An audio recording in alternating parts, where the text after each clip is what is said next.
Hey now folks, today we are taking a look at Steam Park from Yellow. Now this is a dice rolling game with some Yahtzee style mechanics where you're rolling dice and keeping the ones that you like, much like one of Yellow's other games, King of Tokyo.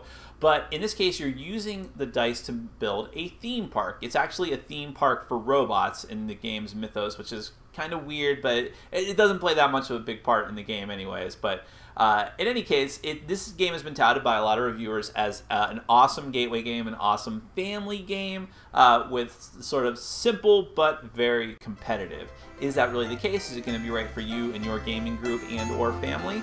Let's do the overview, then we'll come back and tell you what I think.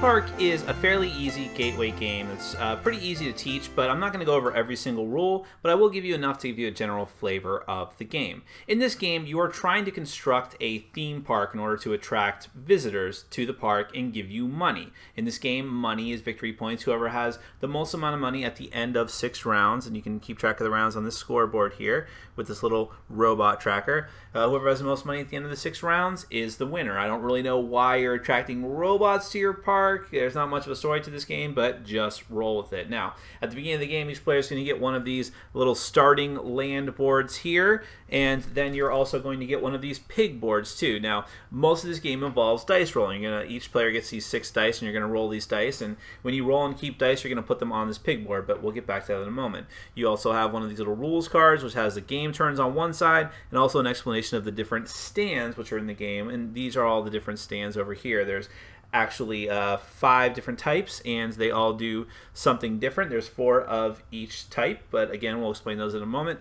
And then you have all the different rides. There's 3 different sizes of rides. You have big rides like this, you have the medium-sized rides like this, and you have the small size rides like this, and each of them hold a different amount of visitors on top. The small ones only hold 1 visitor, the medium rides only hold 2, and the large rides hold the most, which is 3.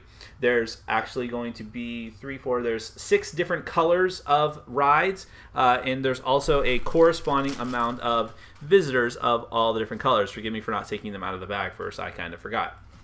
But we're going to get back to all of that. Once everyone's got all their starting stuff, then you continue. You actually have this deck of achievement cards, which you're going to try to get throughout the course of the game. You'll draw 6 at the beginning, choose 3 to keep. And these are just special things that you are going to be working towards as you progress. This has to do with the dice, so we'll proceed with that in a moment. You have all of these dirt tokens. Dirt is very bad. You're going to get dirt during the course of the game for taking certain actions on the dice, and they're going to cancel out and actually make you lose money at the end. And this is the little dirt track here that tells you how much. So 0 dirt equals $0, but if you get even 1 or 2 dirt, you're going to lose $1 at the end of the game, and it just gets worse and worse and worse. And if you have 30 dirt at the end of the game, you're just automatically eliminated. I haven't seen that happen yet, but it is a possibility. So once everyone's got all their starting stuff, then it's time to roll dice. You'll decide how you want to proceed with the game, and then someone will say 3, 2, 1 or 1, 2, 3, go, and then you just start rolling dice. Now, you can theoretically roll the dice as many times as you want. And after you roll the dice, you can choose to keep however many of the dice you want permanently by putting them on your pig board. Once you've rolled the dice and put them on your pig board, they are locked. You cannot remove them from the pig board, but you can continue to re-roll all the rest of the dice as many times as you want until you choose to stop. When you choose to stop, all of your dice must be on the pig board at that point. Then you can go ahead and snatch one of these player tokens. They go 1, 2, 3, and 4. If you're the first person to grab one of the player tokens, you'll take the 1, and then the next person will take the 2, and so on. Once all 4 of the player tokens are gone, or obviously if you're playing with less players, you'll have less player tokens out there, but once the last one has been taken, or the second to last one has been taken, excuse me, whichever player is still not taking a token has 3 more chances to roll his or her dice. Then those dice must go on the pig board. They are locked, and they have to take the last token. Now, the reason why it's important for turn order is 2 different things. Obviously, going first is better because you have a chance to take your actions first, which could include building rides or building stands, and there's a limited finite supply of the different colored rides and stands, so you want to make, if you really want one that's in short supply, you want to go first and build first. But there's another reason as well. If you get stuck with the last player marker, the 4th player marker, or whatever the last player is for your number of players, you actually have to take 2 dirt, which is really bad. If you take the second player, the 3rd player token gets you nothing bad or good. The 2nd player token lets you remove 2 dirt, and the 1st player token is going to let you remove 4 dirt. So that's another good reason why coming in first or second could be good for you, but coming in last could be really bad for you. In any case, once everyone has finished rolling their dice and taking their turn order tokens, then you begin the actual turns of the game and taking the actions on your dice starting in that turn order. Now, what do the dice actually do? If you have the wrench symbols, you get to build rides. You get to build a ride corresponding to how many of these wrench symbols you have. If you've only got one die with one wrench symbol, then you can only build a level 1 ride, which are the smaller ones. If you have at least 2 of them, you're going to get to build a level 2 ride. And if you have 3 of them, you get to build a level 3 ride. You cannot build more than one of the same type of ride on a turn. They have to be different, but you could do a level 3 and a level 1 if you have that many of the wrenches, that is. Now, when you're placing the rides, this is the start of your park. When you place one of your rides, it's got some obvious placement rules, like you can't go diagonal on these little squares or anything like that. But there's some other rules that are not so obvious. If it's the same colored ride, so you have a small green one, a medium green one, they can go, in fact, they must go adjacent to each other, like so, connecting up. So then if I wanted to get the medium one as well and have the trifecta there, it would have to go something like that or like that, so long as each piece of the ride is sharing one whole space, and they essentially connect and become one ride. You cannot corner up, so I would not be able to do this and have it on a corner or anything of the sorts. It just would not work that way. You also cannot have a different colored ride up adjacent to one of these rides, whether it's sharing a corner or a whole space. That just won't work. They have to be separate because they're different entities in the park. Now, that's how you're going to build rides, and obviously you're going to run out of landmass pretty soon, so you're going to want to build more, and that is what you can, essentially you can burn any die that you want, whether it's one of the blank faces, which is one of the faces on the die which you might unfortunately get stuck with, or even a die that actually has a symbol on it. You can burn one of those dice on your turn to build one of the extra land plots, which are these tiles here. There should be a whole stack of them out there that I also neglected to put out, but you'll have these land tiles out, and you'll actually be able to connect them in pretty obvious ways to your park. They can't be dangling off by an edge, so long as they match up, you can continue to build them out, and therefore you can you're allowed to have your rides bridge that gap following the same placement rules, and you can continue to expand your park, which will probably become necessary at a certain point. Another symbol on the die that you might have in different action is the brooms, which essentially lets you get rid of dirt. For every one of these broom symbols you have, you can get rid of 2 dirt from your stock, which is always a good thing if you actually have dirt. If you have this little, what I'm assuming is supposed to be a shoveling coal symbol, you get to turn in one of the reward cards that you have. So let's go over those reward cards now. Like I said, at the beginning of the game, you'll have 3 of these, and if you ever use one of those dice symbols to turn in a card, at the end of your turn, you'll draw back up to 3. You'll choose 2 cards. You'll actually draw 2 cards, pick one of them, add it to your hand until you have 3. So some examples: number of different colors of rides in your park. If you have 0 rides in your park, you only get $1 or dinero or whatever they call those things. If you have 1 ride, you get 2. If you have 2 different colored rides, you get 3, and so on until you get the max of 5 or more, which is $10. You'll turn that in right away, and you'll get money, which I also forgot to take out of the bag, but here's all the different money types of tokens in different denominations. Number of different colors of visitors in your park, which I haven't gone over how you get visitors yet, but number of visitor faces on the dice that you rolled this turn, number of green visitors in particular in your park, number of the wrench mechanic symbol that you rolled this turn, and the number of blank faces. There's pretty much, for every type of face of die and different colored ride, there's an accompanying reward card that you can turn in and get the money. And they get reshuffled at a certain point, so you could actually be able to play it again, and you could automatically draw a card and be able to automatically claim it for a lot of money. It just depends on how lucky you are. So that's the shoveling coal symbol. Let's talk about the visitor symbol. This is one of the probably most complex parts of the game, sort of, but when you draw the visitor symbol, when the game starts, you're actually going to have this pouch here that has 6 visitors in it, one of each different type of color in the game. When you draw, or when you keep one of these visitor symbols, for every symbol that you have, you can turn in the faces of the die and take whatever visitors you want of the color that you want from the stock, which I'll spill out right now. You'll take whatever color you want that still remains in the stock for every die of that color that you have, and you're going to throw it in the bag. Then you will draw an equal amount of the ones that you just put in. So if you put 3 meeples in the bag, you're going to draw 3 blindly from the bag and hope that you get the ones that you want. So basically you're seeding the bag in order to hopefully have a better chance of drawing the meeples that you want. Because what you're trying to do, like let's say I have these green rides in my park, I want to draw green visitors because every green visitor I draw from the bag, I automatically get to put in my ride, assuming I have spots open for those little meeple visitors. And that's going to mean money at the end of the turn, which we'll get to in a moment. So that's basically the Meeple action. Then you have this little fair house symbol here, or funhouse symbol I should say, that is going to give you the capability to build a stand. For every funhouse symbol that you have, you can build a stand. And you have, like I said, there's 5 different stands. They all do different things. There's 4 of each of them. And you have to follow somewhat similar placement rules as for the rides. They cannot corner up or be adjacent to any ride of any color. They have to be basically by themselves, although they can be directly adjacent but not corner adjacent to rides of the same type. And what do they all do? Now the casino is going to let you actually re-roll one of the dice during your regular turn. So one of the dice that was locked on your board, you don't re-roll it, you actually get to choose whatever face you want for it.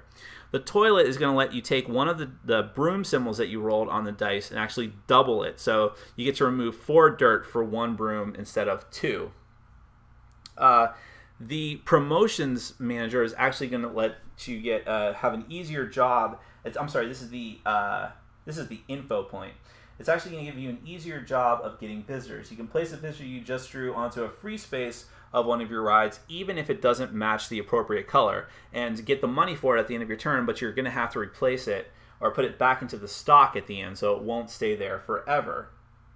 Then here is the promotion tent. The promotion tent says that for every one of the meeple the visitor dice that you have, you actually get double and can put 2 visitors into the bag and therefore draw an extra visitor from the bag as well. And then finally you have the security tent, which is going to let you take a visitor that you just drew from the bag and throw it back into the bag. So if you drew the wrong color, you say that you're using the security tent and throw it back in, hope to draw the thing that you like. Obviously, all of these tents have a power that you can only use once per turn, but if you have multiple tents of the same type, you can use multiple powers of the same type per turn. But again, these are finite and they will run out at a certain point. So that's the funhouse section of the die, and that's basically it for the different types of die actions. Remember that you can burn any of these to put another plot of land out. So this is basically how the game is going to progress. Every player is going to take their turn and do all the actions of their dice, use their special power from their stands, try to attract visitors to their park. At the end of a turn, you're going to get an escalating amount of money depending on the number of visitors in your park. However, even though you're going to be getting a lot of money from that, you are also going to be collecting dirt. For every visitor in your park, you get dirt into your stock, which is going to add up very quickly. So in the later stages of the game, you're going to want to take more and more of the broom sides of the dice in order to get rid of that dirt, or hopefully keep grabbing the first and second turn order tokens to sort of mitigate that, and maybe you'll use your toilets as well to double the amount of cleanliness that you have. But that's basically the game. You'll keep frantically rolling dice, taking the turn order tokens as fast as you can, building rides, building stands, attracting visitors, getting money, hoping by the 6th round you have more money than dirt and more money than the rest of the players. That's Theme Park. Now, I had some pretty high expectations for Steam Park based on other reviews that I had read, based on the fact that it was constantly selling out at the store that I was trying to buy it from. I mean, it just all sort of built up into sort of an anticipation that I don't have for a lot of games, despite the fact that, you know, this isn't generally my type of game. I love dice rolling games, but the building a theme park, I mean, whatever. I'm used to killing orcs or taking spaceships and destroying things or fighting off zombies, but nevertheless, I was pretty charmed by Steam Park. I think it definitely held up to the expectations that I had for it. It's not the end-all, be-all of games. I mean, maybe I don't love it as much as a lot of other reviewers do, but I do think it's a really good game. And even though I would say that this actually is a good game for families and for gamers new to the hobby, it is surprisingly competitive and a little bit vicious. But I mean, let's start from the beginning. Component-wise, I think overall it's pretty good. I like the little wooden dice. I don't know. I'm a big fan of wooden dice for some reason, and these are pretty done pretty well. The cardboard, like the boards, your actual starting fairground, plus the additional land plots that you can buy, and plus the big, awesome-looking pig tokens that you put your dice onto. That's all pretty good. I was actually kind of disappointed in the rides themselves. Most of from at least my copy of the game, some of them were easily damaged being punched out. Like they weren't die cut properly, so they had leftover pieces of cardboard paper stuck on them, and some of them tore a little bit the image. So I was pretty disappointed. They go together pretty easily, but it's also kind of time-consuming to put it all together. I don't really know a way that they could have done it and still keep the flavor of the game. And I will say that once you start playing, it looks really cool when you have your theme park built out there. So I was happy with that. Maybe I would have appreciated if the meeples were a little more robot-looking as well, but that's nitpicking. I think, like I said, when you're getting near the end of the game and everyone has their theme park built and you've got your little visitors out there, it looks pretty cool. So I'll give them props for that. The rule book, I want to make a comment about the rule book. Now, it's all laid out pretty easily. This is not a hard game to learn by any means, and the rule book is fine for the most part, but they decided, whoever wrote the rule book, and I mean, this was originally a French game, I believe, so it was translated, and I'm not sure how much of this got sort of either lost in translation or more of it was added in the English translation that I have, but they decided to write it in a very smarmy, sort of smart-ass way, which is funny at times, but I don't know. It's not, I mean, I love making smart-ass cracks and sarcastic remarks, but I'm also trying to learn the game, and it's very distracting. So it's kind of weird. It's just like, it's like the rulebook goes out of its way to make like deprecating comments to you. I don't know. I think for future reference, anyone that's watching, don't do that or go very light on it. Or if you're going to do that, do it like in an intro page and then let the rules be the rules as cleanly written as you can. This might be nitpicking, but it's just another thing that I noticed. But let's get to the actual gameplay. So first off, you have this Yahtzee dice rolling mechanic, and that's really cool. I love that mechanic in games. The tension that the game adds from clamoring for the order token of the player order. In other games, I don't like that. It's one of the many reasons I don't like Galaxy Trucker.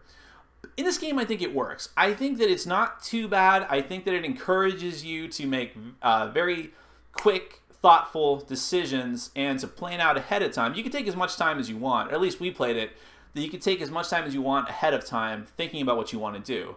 And then when everyone says they're ready, then someone yells out the countdown and then you start rolling. And I think that, you know, it works because sometimes you're willing to take extra time to get what you really need, especially if you have your little cleaning engine going. The worst part is getting that dirt. Having the final player token and having to take the dirt is awful. But then again, if you've got like toilets built and if you don't really care about dirt, if you already have a system in place, or you just need, if it's still in the middle of the game, you just need one really killer turn and really get what you need, then maybe you don't care about taking the second, third, or fourth player token. But then again, you're also clamoring over a limited amount of resources in the form of the stands and the rides. If you really, really need to build a particular ride, you might be willing to sacrifice getting the dice that you need and the actions that you particularly want in order to take that first or second player token. So I think that this is one of the reasons why I said that even though can be a family or gateway game, that it can be kind of brutal for some people because of that tension, of that race to grab the token. But I think it works well in this game. I think it does add some tension that otherwise wouldn't have been there, and would have probably made the game a little bit more boring. So I like that. The different stands and the different abilities, that's all really cool, because starting off the start of the game, you can do whatever you want. You are guided by the achievement cards that you have, the point cards, but still, as far as the stands go, you have a wide variety of options, and they're all useful to you. There's no stand that's not that useful. It just depends on what achievement you're trying to do, and, well, in a way, what you're trying to keep your opponents from doing. I would say the casinos are probably the best of the abilities, and the more of them you have, the better, but everyone's going to be clamoring for those, so maybe just don't worry about it. Maybe go for something else that, maybe let the other players wallow in dirt while you get all the toilets, and make sure the dirt's not really a problem for you, that with just a couple of dice with the cleaning symbol on them, you can take care of your dirt on a turn-by-turn basis. So there's some interesting little thoughtful decision making there, deciding what you want to do. You have a wide variety of options.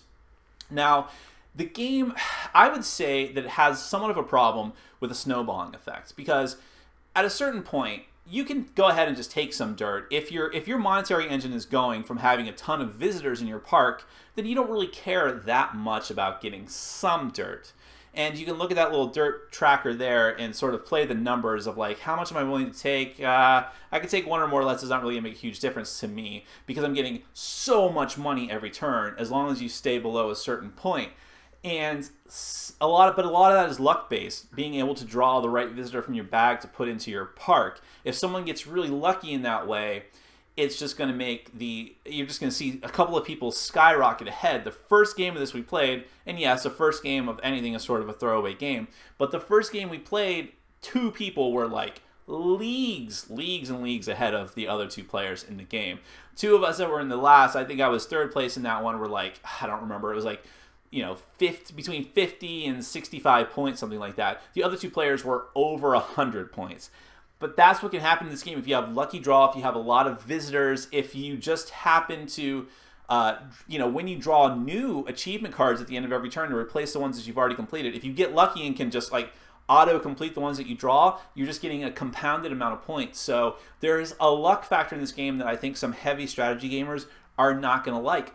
But that's not really what this game is about. This game is supposed to be about frenetic dice rolling and sort of immersing yourself in the theme of building this theme park and seeing it laid out all out in front of you. And on those 2 notes, I think that the game succeeds very admirably. I wish that the components were a little bit higher quality, and I do wish that there were some other ways to mitigate the luck factor, but who knows? Maybe that will come out with the probably inevitable expansions.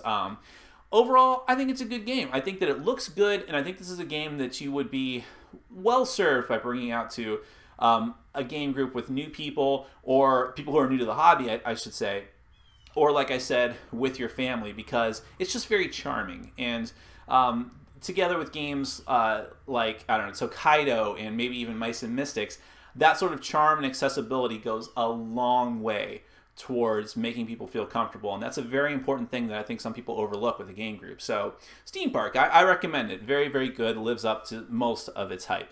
So my name is Nick. This has been Board Game Brawl, and I'm reminding you to get out there and game every day in every way. Take care.